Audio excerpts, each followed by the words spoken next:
آپ نے نام سنا ہوگا محمود غزنوی اور ایاز کا. ان کا باہم محبت کا رشتہ بہت گہرا تھا. ایاز ٹوٹ کے چاہتا تھا بادشاہ کو. اب دیگر مصاحبین حسد کرتے تھے، بغض رکھتے تھے.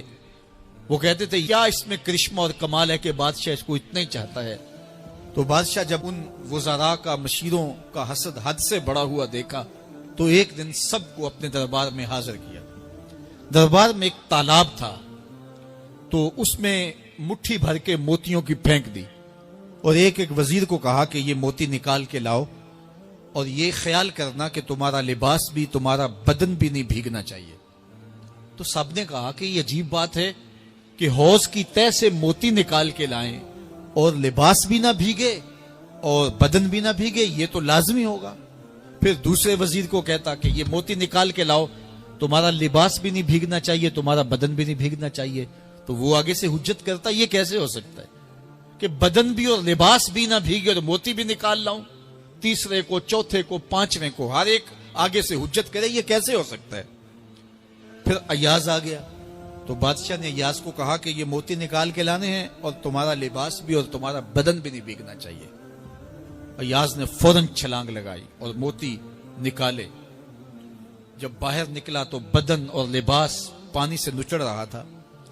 تو ایسے موتی بادشاہ کو پیش کیے اور بدن کپ کپا رہا تھا. تو بادشاہ بڑے غصے سے کہا کہ ایاز تمہارا بدن بھیگ گیا، تمہارے کپڑے بھی بھیگ گئے. میں نے کہا تھا لباس بھی نہیں بھیگنا چاہیے، کپڑے بھی نہیں بھیگنے چاہیے. تو ایاز بڑی لجاجت سے عرض کرنے لگا بادشاہ سلامت، آپ کے دو حکم تھے. ایک یہ کہ موتی نکال کے لانے ہیں، دوسرا حکم یہ تھا کہ لباس اور کپڑے بھیگنے نہیں چاہیے. تو ایک حکم میں نے پورا کر دیا ہے، دوسرے کی معافی چاہتا ہوں. تو صاحب اللہ نے حضرت انسان کے سینے میں جذبات کا ایک جہاں آباد کیا ہے. شیطان کو بھی انسان کے پیچھے لگا دیا اس کی آزمائش کے لیے، اس کے امتحان کے لیے. نفس بھی اس کے اندر موجود ہے اور دوسری جانب اس کو گناہوں سے منع بھی کیا اور نیکی کی تلقین بھی کی. اب کتنی مشکل زندگی ہے حضرت انسان کی. آئی جان شکنجے اندر جویں ویلنے دے وچ گنا. کتنی مشکل زندگی ہے. خواہشیں ہیں کہ آوارہ ہیں، آرزویں ہیں کہ بے قابو ہیں، اور دوسری جانب اللہ کا حکم ہے. اب کیا کرے؟ تو گناہ کرنے کے بعد پھر اللہ کے حضور توبہ کر لے، جو ممکن ہو وہ نیکی کرے اور گناہ سے مقدور بر بچنے کی کوشش کرے. لیکن بشری تقاضوں کے تحت اگر اس سے گناہ کبھی سرزد ہو جائے تو اس پر اکڑے نہ اور اس پہ مصر نہ رہے، اس پہ اصرار نہ کرے، بلکہ فوراً اللہ کے حضور توبہ کرے. گناہ کرنے کے بعد بندہ جب توبہ کرتا ہے التائب من الذنب کمن لا ذنب لہ، تو وہ ایسے ہوتا ہے جس طرح اس نے گناہ کیا ہوا ہی نہیں. بندہ 100 بار گناہ کر کے توبہ کرے، اللہ 100 بار معاف فرما دے. وہ کریم ہے، 70 ماؤں سے زیادہ پیار کرتا ہے. تو بندے اس کی دہلیز پہ جب توبہ کرتے ہیں، رجوع کرتے ہیں اور اس سے معافی مانگتے ہیں تو وہ یہ نہیں دیکھتا کہ یہ گناہ گار کتنا بڑا ہے، وہ یہ دیکھتا ہے کہ یہ میری دہلیز پہ آیا ہے اور اس کے ما قبل کے سارے گناہ معاف بھی کرتا ہے، بلکہ گناہوں کو بدل کے نیکیوں میں بھی تبدیل کر دیتا ہے. حضرت فاروق اعظم کا زمانہ ہے. ایک عورت مسجد نبوی میں نماز پڑھنے کے لیے جاتی ہے. راستے میں ایک نوجوان رستہ روک کے کھڑا ہو جاتا ہے اور راستے میں روزانہ کھڑا ہوتا ہے اور اس کی تیکھی نظروں کے تیر اس عورت کو بے چین کرتے ہیں. ایک دن رک گئی اور پوچھا کیا مسئلہ ہے تجھے؟ اس نے کہا کہ میں تمہارا چاہنے والا ہوں اور تمہیں حاصل کرنا میری زندگی کا سب سے بڑا مسئلہ ہے.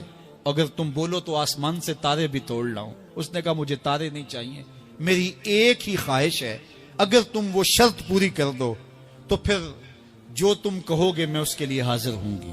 اس نے کہا جلدی بولیے، میں ہر آرزو پوری کرنے کے لیے فرہاد بن جاؤں گا، مجنو بن جاؤں گا. اس نے کہا میری لمبی چوڑی شرائط نہیں، ایک ہی شرط ہے، 40 دن تک حضرت عمر کے پیچھے نماز پڑھ لو. 40ویں دن کی آخری نماز کے بعد یہاں میں تیرا انتظار کروں گی. اس نے کہا کہ یہ کون سا مشکل کام ہے. 40 دن تک حضرت عمر کے پیچھے نمازیں چلتی رہیں. عمر کی قرات کا سوز دل بدلتا رہا. 40 دن کے بعد آخری نماز جب ہوئی تو وہ نوجوان لڑکی راستے میں کھڑی تھی اور یہ نظریں جھکا کے گزرنے لگا، تو اس نے آواز دے کے کہا حسب وعدہ تیرے لیے حاضر ہوں۔ اس نے کہا خیر سے کھڑی رہو، عمر نے دل کا تعلق رب سے جوڑ دیا ہے، تیری دعا ہے کہ ہو میری آرزو پوری۔ اقبال بولا تیری دعا ہے کہ ہو میری آرزو پوری، میری دعا ہے کہ تیری آرزو بدل جائے، تیری تمنا ہی تبدیل ہو جائے۔ آرزوؤں تو ساری زندگی پوری نہیں ہوتی، کاش ہے کوئی زندگی کا رخ ہی پھیر دے، کوئی زندگی کی سمت ہی تبدیل کر دے۔ جس کو حاصل کرنے کے لیے دن رات مرے جا رہے ہیں، کاش وہ مقصود ہی نہ رہے، وہ مطلوب ہی نہ رہے، وہ زندگی کا حاصل ہی نہ رہے، زندگی کو حقیقت کا نور مل جائے، ہمیں پتہ چل جائے ہم اس دنیا پہ آئے کس لیے تھے، ہماری زندگی کا مقصد کیا ہے۔ ایک طبقہ تو وہ ہے جو گناہ کرنے کے باوجود بھی نہیں ڈرتا، اور دوسرا طبقہ ہے گناہ کرنے کے بعد دل کانپ جاتے ہیں کہ یہ گناہ ہم سے کیوں سرزد ہو گیا، اور تیسرا طبقہ وہ ہے کہ جو نیکی کرنے کے باوجود بھی ڈرتا ہے، پتہ نہیں میری نیکی بھی قبول ہوئی ہے یا کہ نہیں ہوئی۔ حضرت سیدنا عمر رضی اللہ تعالیٰ عنہ عید کے دن رو رہے تھے تو کسی نے روک کے کہا کہ آج تو خوشیوں بھرا دن ہے، روزوں کی تکمیل ہوئی، ہر بندہ عید منا رہا ہے اور آپ رو رہے ہیں۔ تو فرمایا کہ مجھے نہیں پتا کہ میں مقبولین میں سے ہوں یا مطرودین میں سے، میری نیکی قبول ہوئی ہے، میرے روزے قبول ہوئے ہیں یا رد کر دیے گئے۔ یہ وہ لوگ ہیں کہ جو نیکی کرنے کے باوجود بھی ڈرتے ہیں کہیں ہماری نیکی رد نہ کر دی گئی ہو۔ اللہ اکبر۔ حضرت حسن بصری رضی اللہ تعالی عنہ رو پڑے تو کسی نے کہا حضرت کیوں روئے ہو؟ کہا اللہ کی بے نیازی سے ڈر لگتا ہے، کہیں ایسا نہ ہو کہ وہ میرے عمل قبول ہی نہ کرے اور مجھے جہنم میں ڈال دے۔ محض اس کی بے نیازی سے ڈرتے ہوئے حضرت حسن بصری رو پڑے کہ اللہ تعالیٰ جل شانہ بے نیاز ہے، اس کو کوئی پرواہ نہیں ہے، تو کہیں ایسا نہ ہو کہ میرا سب کچھ جو ہے وہ رد کر دیا جائے۔ تو خوف سے، اللہ کی خشیت سے، اس کی بے نیازی سے ڈرتے ہوئے عمل صالح کرنے کے باوجود بھی ڈرتے ہیں، کہیں ایسا نہ ہو کہ ہمارے عمل رد کر دیے جائیں۔ اور کچھ لوگ خاتمے کی وجہ سے ڈرتے ہیں، کہیں ایسا نہ ہو کہ ساری زندگی ہمارا عمل اچھا رہا ہو اور ہمارا آخر برباد ہو جائے۔ ایسے لوگ بھی ہوتے ہیں کہ جن کے عمل بہت اچھے ہوتے ہیں ساری زندگی، لیکن ان کا آخر ٹھیک نہیں ہوتا۔ بلعام بن باورا کی مثال ہمارے سامنے موجود ہے۔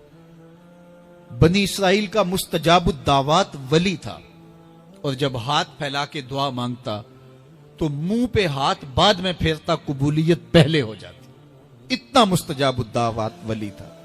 پھر کیا ہوا کہ اللہ کے نبی کے خلاف اس نے ہاتھ اٹھا دیے، عجب میں آ گیا کہ میں اللہ کی بارگاہ میں مقبول ہوں اور میری ہر دعا مان لی جاتی ہے۔ تو پھر کسی کے کہنے پہ وقت کے نبی کے خلاف بد دعا کرنے کے لیے کھڑا ہو گیا، اور جو کہنا چاہ رہا تھا وہ اپنے حق میں نکل گیا، اور پھر زبان اس کی لٹک گئی، زمین چاٹتا تھا۔ اور قرآن نے کہا مثلہ کمثل الکلب، اس کی مثال کتے کی مثال ہے۔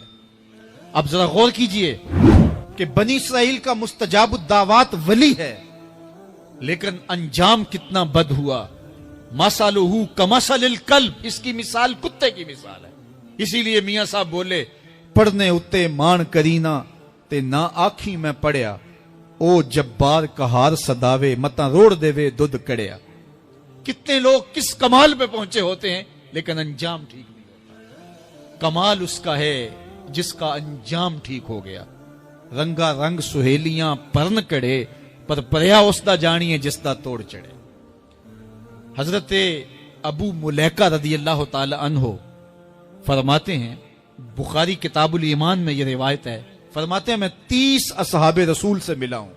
حضرت ابو ملیکہ تابعی ہیں، 30 اصحاب رسول سے ملا ہوں، اور میں نے سب کو دیکھا ہے وہ اس بات سے ڈرتے تھے کہ ہمارا کہیں خاتمہ خراب نہ ہو جائے، ہمارا آخر کہیں برباد نہ ہو جائے۔ خاتمہ بالخیر کا انہیں بہت زیادہ مسئلہ تھا۔ میں اور آپ تھوڑا سا عمل کر لیں تو ہم پھول جاتے ہیں کہ نہ جانے ہمارے جیسا زمانے میں کوئی ہے ہی نہیں۔ فرماتے ہیں 30 اصحاب رسول سے ملاقات کی ہے، لیکن وہ ڈرتے تھے کہیں انجام خراب نہ ہو۔ میں اور آپ کہاں کھڑے ہیں، ہمارے عمل کیا ہیں، ہماری اوقات اور حیثیت کیا ہے۔ قسم کی بات چلی تو اللہ نے محبوب کے گھوڑوں کی قسم کی، گھوڑوں کی اداؤں کو پسند کیا۔ محبوب کے غلاموں کے گھوڑے، ان کے پاؤں سے لگی ہوئی کھریوں سے ٹکرانے والے پتھروں سے نکلنے والے شرارے، رب کے وہ بھی محبوب۔ اللہ اکبر۔ تو پھر قسم کی بات چلی تو کبھی گھوڑوں کی قسمیں کی، کبھی محبوب کی راہ گزر کی قسم کی۔ لا اقسم بہذا البلد، مجھے قسم ہے اس شہر کی۔ تو شہر مکہ کی قسم کیوں کی؟ وہاں کعبۃ اللہ ہے، مقام ابراہیم ہے، چاہے زمزم ہے، صفا و مروہ ہے، مزدلفہ ہے، منا ہے، عرفات ہے، قدم قدم انوار کی برستی برکھا ہے، مطاف ہے، حتیم ہے، مستجاب ہے، مستجار ہے، ملتزم ہے، باب کعبہ ہے، سقف بیت اللہ ہے، قدم قدم پہ انوار برس رہے ہیں۔ شاید میرے رب نے قسم اس لیے کی ہو، شاید قسم اس لیے کی ہو، لیکن میرا رب کہتا ہے وَأَنْتَ حِلٌّ بِهَذَا الْبَلَدِ، محبوب اس شہر کی گلیوں نے تیرے قدم چومے۔ اے انت مقیم فی هذا البلد، امام قرطبی نے اس کا مفہوم بیان کیا۔ محبوب آپ کی اقامت اس شہر میں ہے، آپ کے سانسوں کی خوشبو سونگی ہے شہر کی فضاؤں نے، اس لیے مجھے شہر کی قسم کہ محبوب یہاں تم جو رہتے۔ اللہ اکبر۔ تو محبوب کے شہر کی قسم کی، والعصر، محبوب کے زمانے کی قسم کی، والضحیٰ، محبوب کے چہرے کی قسم کی، واللیل، محبوب کی لٹکتی زلفوں کی قسم کی۔ کبھی کہا محبوب تیرے چہرہ زیبا کی قسم، کبھی کہا تیری زلف عنبری کی قسم، کبھی کہا تیرے شہر نور کی قسم، کبھی کہا تیرے زمانہ حسین کی قسم۔ اور پھر قسم کا باب چلا تو بات کہاں تک پہنچی؟ محبوب نہ صرف تیرے شہر کی قسم، نہ صرف تیری گلیوں کی قسم، نہ صرف تیرے چہرہ زیبا کی قسم، نہ تیری زلف نور کی قسم، نہ تیرے عہد زرین کی قسم، محبوب تیری قسم تو ہے ہی تیرے غلاموں کے گھوڑوں کے پاؤں سے لگی ہوئی کھریوں کے ٹکرانے سے جو شرارے اڑتے ہیں، میں خدا ہو کے ان شراروں کو بھی پسند کرتا ہوں اور ان گھوڑوں کی بھی قسمیں کرتا ہوں۔ یہ قسمیں کرنے کے بعد جواب قسم کیا ہے؟ دیکھیے میں یہاں بیٹھا ہوں اور میں گفتگو کے آغاز پہ ہی قسمیں اٹھانا شروع کر دوں۔ مجھے قسم ہے رب کعبہ کی، مجھے قسم ہے عرش الہی کے مالک کی، مجھے قسم ہے زمین و آسمان کے خالق کی، تو قسموں پہ قسمیں کرتا جاؤں تو جو مجھے غور سے سننے کا عادی نہیں بھی ہے تو وہ بھی ایک دم کھڑا ہو جائے گا اور اس کے کان کھڑے ہو جائیں گے کہ آج جو قسموں پہ قسمیں کر رہے ہیں تو بات تو کوئی اہم ہوگی، تو وہ بھی متوجہ ہو جائے گا اور سننے کے لیے بے چین ہو جائے گا۔ تو میرا رب ہو کے قسمیں کر رہا ہے، تو اس کے بعد جواب قسم کیا ہے؟ تو روحوں میں پیاس بڑھ گئی اور سماعتیں بچھ گئی، ایک دم کان کھڑے ہو گئے تو جواب آیا ان الانسان لربہ لکنود، بے شک انسان اپنے رب کا ناشکرا ہے۔ قسمیں گھوڑوں کی ان کی اداؤں کی اور ناشکرا حضرت انسان کو کہا۔ یہ کتنی لطیف چوٹ تھی جو حضرت انسان کو ماری گئی۔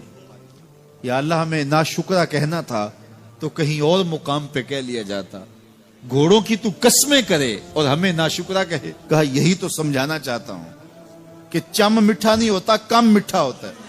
تو ذات کے گھوڑے بھی ہوں لیکن کام کریں تو مجھے وہ بھی اچھے لگتے ہیں، اور تم انسان بنے ہو، نقوش بڑے اچھے ہیں، قدے رانا رکھتے ہو، جھیل جیسی آنکھیں ہیں، اور تم چلتے ہو تو قیامت چلتی ہے، لیکن مجھے تم اچھے نہیں لگتے اگر تم ناشکرے ہو۔ یہ ہیں ذات کے گھوڑے لیکن میرے محمد عربی کے غلاموں کے غلام ہیں، مجھے اچھے لگتے۔ تو وہ چم نہیں دیکھتا، وہ کم دیکھتا ہے۔ تو ذات کے گھوڑے بھی ہوں لیکن نسبت ہو میرے حضور سے تو رب کو وہ اچھے لگتے ہیں۔ تو کہا بے شک انسان اپنے رب کا ناشکرا ہے۔ اس پر کسی دلیل کی ضرورت نہیں ہے کہ یہ ناشکرا ہے، یہ خود اس کا گواہ ہے۔ ذرا اپنے اندر اتر کے دیکھے کہ یہ کھڑا کہاں ہے، یہ کس قدر نعمتیں پانے کے باوجود شکوے کی زبان کھولے رکھتا ہے۔ یہ ناشکرا ہر وقت اس کی نعمتوں کی ناشکری کرتا رہتا ہے۔ جتنی نعمتیں اس کو عطا کی، اس کو تو ہم نے جو چمکتی روشن آنکھیں دی ہیں، اس کو بولتی زبان بخشی ہے، خوبصورت چہرہ دیا ہے، قد رانا بخشا ہے، اس کو دماغی قوتیں عطا کی ہیں اور اس کو سننے والے کان دیے، اس کی زبان پہ ذائقے رکھ دیے، نظام انہضام، نظام تنفس، کیا کیا نہیں سے عطا کیا، لیکن ہر وقت یہ ناشکری کے کلمات ہی بولتا رہتا ہے، میرے پاس یہ بھی نہیں، یہ میرے پاس یہ بھی نہیں، میرے پاس یہ بھی نہیں۔ دیکھیں اس کے پاس کیا کیا اس کے مالک نے عطا کیا ہے۔ تو یہ ہر وقت ناشکری، اور پھر جوں ہم قیامت کے قریب ہوتے چلے جا رہے ہیں تو انسان کی ناشکری بڑھتی چلی جا رہی ہے۔ بڑھاپے میں عبادت الہی، سجدے بہت بڑی بات ہے، لیکن جوانی میں سجدوں کی توفیق کا مل جانا، آنکھوں میں آنسوؤں کا نور نصیب ہو جانا، خشیت الہی، خوف اور اللہ کا ڈر، یہ بہت بڑا انعام ہے۔ تو یہ اللہ جس کو نصیب کرتے ہیں یہ اس کی نعمت ہے۔ اللہ کا خوف اللہ کی عطا ہے، اللہ کی خشیت اللہ کی طرف سے بندوں کو دیا گیا انعام ہے۔ اللہ جس کی بہتری کا ارادہ کرتا ہے اسے اپنی خشیت کا نور دے دیتا ہے، اسے اپنا خوف عطا کر دیتا ہے، اپنے سے ڈرنا نصیب کر دیتا ہے، تقوی کی دولت دے دیتا ہے۔ اور اگر کوئی دلیری سے کہے میں نہیں ڈرتا، یا ڈٹائی سے گناہ کرے، گناہ کرنے کے بعد بھی کئی لوگ چھاتی چوڑی کرتے ہیں، تو یہ اللہ کی ناراضگی کی دلیل ہے کہ گناہ کا موقع مل جانا اور گناہ کے بعد اترانا، سرکشی، تمرد اور اس پر بھی مسرت، تو یہ بہت بڑی حماقت اور اللہ کی رحمتوں سے دوری کی دلیل ہے۔ اور نیکی کی توفیق کا میسر آنا اور گناہوں سے بچ جانا اور اللہ کی خشیت، اللہ کا خوف سینے میں موجود رہنا، اور اگر کبھی گناہ سرزد ہو جائے تو فوراً توبہ کر لینا۔ مومن کی شان یہ بتائی گئی، حضرت عبداللہ ابن مسعود رضی اللہ تعالی عنہ سے ہے کہ جب مومن گناہ کر بیٹھتا ہے تو وہ یوں محسوس کرتا ہے کہ پہاڑ تلے آ گیا، اس کے اوپر یوں ایک بوجھ لگتا ہے، جلدی جلدی تلافی کرتا ہے، توبہ کرتا ہے، رجوع اللہ کرتا ہے تاکہ مجھے معافی مل جائے۔ اور منافق کی مثال یہ ہے، گناہ کرنے کے بعد یوں محسوس کرتا ہے بدن پہ مکھی بیٹھی تھی، ہلکے اشارے سے اڑا دی۔ اور دن میں کتنی مرتبہ مکھیاں اڑاتا ہے ایک آدمی، سویر سے شام تک، شام کو سے شمار اور یاد بھی نہیں ہوتا کہ کتنی مرتبہ یہ عمل میں نے کیا ہے۔ تو میں اور آپ اپنے آپ کو دیکھ سکتے ہیں، یہاں بیٹھے اپنے ضمیر میں اتر کے جھانک سکتے ہیں کہ ہم کھڑے کہاں ہیں۔ ہم سے کبھی کوئی گناہ سرزد ہو جائے تو کیا ہماری یہ کیفیت ہوتی ہے کہ ہمیں یوں لگے کہ جس طرح پہاڑ تلے آگے ہیں، یا ایسے کہ ہم سے گناہ ہو جائے تو ہم یوں محسوس کرتے ہیں کہ کچھ بھی نہیں ہوا، جس طرح ہلکے اشارے سے مکھی اڑا دی، بس ایسے ہوتا ہے؟ میں اور آپ اپنے آپ کو اپنے ضمیر کی عدالت میں کھڑا کر کے دیکھ سکتے ہیں کہ ہم کھڑے کہاں ہیں۔ کہیں منافقانہ روش ہمارے طرز زندگی میں تو نہیں، یا کہ وہ مومنانہ شان ہے کہ گناہ کے بعد پہاڑ تلے آ جانے کی کیفیت محسوس کرتے ہیں اور جلدی جلدی تلافی کرنے کی کوشش کرتے ہیں، بے چین ہوتے ہیں، آنکھوں سے آنسو نہیں تھمتے اور رجوع اللہ کرتے ہیں، طبیعت میں ایک ہیجان، بے تابی اور پچھتاوے کی سی کیفیت ہوتی ہے، ہم سے یہ ہو کیا گیا، ہمارا رب ناراض ہو گیا۔ تو میں اور آپ اپنا اندازہ کریں اور دیکھیں کہ ہم کھڑے کہاں ہیں۔ تو اللہ جل شانہ ہمیں اس کی توفیق عطا فرمائے۔ میرے حضور نے 3 چیزیں قسم کر کے کہی، اگر کوئی شخص کسی کو معاف کر دیتا ہے تو اس کی عزت کم نہیں ہوگی، میں محمد اللہ کی قسم اٹھاتا ہوں۔ دوسری بات میرے حضور نے فرمائی کہ جو شخص مانگنے لگ جاتا ہے، سوال کا دروازہ کھول لیتا ہے، اللہ اس کے لیے محتاجی کا دروازہ کھول دیتا ہے، اس کی کبھی کمی پوری نہیں ہوتی۔ اور تیسری بات میرے حضور نے قسم کر کے کہی، ما نقص مال عبد من صدقہ، کہا میں اللہ کی قسم اٹھا کے کہتا ہوں کہ صدقے سے مال کم نہیں ہوتا، صدقے سے مال گھٹتا نہیں ہے۔ تو ایک تو مال بھی نہیں گھٹے گا، یہ ضمانت کس کی ہے؟ میری نہیں ہے، یہ رسول اللہ کی ضمانت ہے۔ ایک تو مال بھی کم نہیں ہوگا، اور دوسرا یہ ہے کہ حب دولت ختم ہوگی۔ حب دولت تلف می سازت زکات، یہ ماہ سیام آ رہا ہے تو زکات سے حب دولت کو کم کیجئے، بلکہ صدقات دیجئے، نفلی صدقات کیجئے، غرباء کی مدد کیجئے، مساکین کی مدد کیجئے، اپنے غریب محتاج رشتہ داروں پہ غور کیجئے، ان کی مدد کیجئے، اپنی ہمسائیگی میں دیکھیے، پردے سے مدد کیجئے، ان کی عزت نفس بھی مجروح نہ ہو۔ یہ جو نمائش لگا کے 10 اخباروں میں چھپوا کے لوگوں کی مدد کرتے ہیں، اس سے گریز کیجئے. کبھی سوچیں کہ اگر آج کسی کی بیٹی لائن میں کھڑی ہے تو کل اگر یہ مرحلہ میری بیٹی کے لیے آ جائے تو پھر میرا مزاج کیا ہوگا. تو عزت نفس کا خیال رکھیے، لوگوں کی غربت کا تماشا نہ اڑائیے، اور لوگوں کی جو ہے وہ محتاجی کو اپنی تسکین کا ذریعہ نہ بنائیے. یہ تو اللہ نے تمہیں دیا اور انہیں نہیں دیا، اور وہ آزمائش کی گھڑی میں کھڑے ہیں، تم ان کے ساتھ کھڑے ہو جاؤ. تو لوگوں کی مدد کیجئے، دکھیوں کے کام آئیے، مساجد تعمیر کیجئے، مدارس دینیا کے ساتھ وابستہ رہیے، اور لوگوں کی فلاح کے لیے، بہتری کے لیے کام کیجئے. اللہ نے آپ کو دیا ہے، یہ مال یہاں رہ جانا ہے. میرے حضور نے فرمایا، ابن آدم کہتا ہے میرا مال میرا مال. اس کا مال وہ ہے جو اس نے کھایا یا پہنا اور پرانا کر دیا یا آگے بھیج دیا، باقی اس کا نہیں ہے، وہ وارثوں کا ہے. مرتے ہی ورثہ بن جائے گا، مرتے ہی ترکہ بن جائے گا. کفن بھی میلا نہیں ہونے دیں گے کہ بعض اولادیں تو بانٹ لیتی. اللہ اکبر. وہ گھر جو ان کے لیے بنایا تھا، ایک رات بھی تجھے اس گھر میں رکھنے کے لیے تیار نہیں ہوں گے. آج تیرا نام چھن گیا. آج کوئی یہ نہیں کہتا کہ پیچھے سے امام گے اور حاضر اس چودھری صاحب کے، حاضر اس میت کے. آج تو ڈیڈ باڈی بن گیا، آج تو میت بن گیا. آج خان صاحب، ملک صاحب، چودھری صاحب، پیر صاحب، مفتی صاحب، تیرے سارے ٹائٹل چھین لیے گئے. آج تیرا لباس بھی پھاڑ کے اتارا ہے. آج تیرے انگوٹھے باندھ دیے گئے ہیں، ناک میں روئی ٹھونس دی گئی ہے. آج تو غسال کے رحم و کرم پہ ہیں، وہ تجھے ادھر الٹ دے یا ادھر پلٹ دے. اب تیرے پاس کوئی اختیار ہی باقی نہیں رہا. میاں صاحب بولے، جاندی واری ڈرونا بنےو تے ہاتھ نہ لاندے ڈرتے. آج اولاد بھی دور ہے، پوتے اور پوتیاں بھی ڈرتی ہیں. جاندی واری ڈرونا بنےو تے ہاتھ نہ لاندے ڈر دے. جنہ لئی تو پاپ کمائے، آج کتھے نہیں تیرے کر دے. آج سارے چلے گئے.